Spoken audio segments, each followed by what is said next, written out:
Грацию и пластику сегодня продемонстрировали юные спортсменки на первенстве Северной Осетии по художественной гимнастике.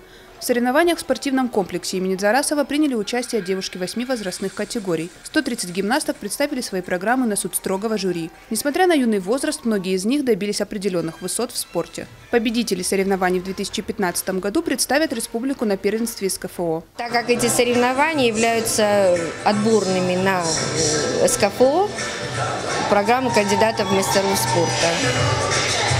Поэтому приходится здесь гимнасток по программе кандидатов в мастера спорта выступают 3 потока. Естественно, борьба очень сильная, подготовка перед этим, естественно, происходила упорная. Гимнастками становятся и рождаются тоже, скажем так. Потому что у нас гимнастки, то есть отбор идет по природным данным, вы знаете, растяжка, гибкость, внешние данные. Но если дети у нас занимаются со средними данными, с упорством и работоспособностью, то, естественно, человек может добиться определенной цели. Соревнования посвящены памяти заслуженного тренера России Казимы Дулаевой. Гимнастки состязались в разных дисциплинах – с мячом, обручем, прыгалкой и лентой.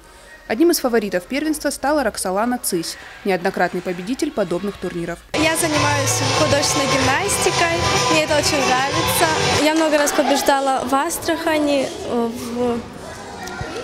здесь, в Пензе.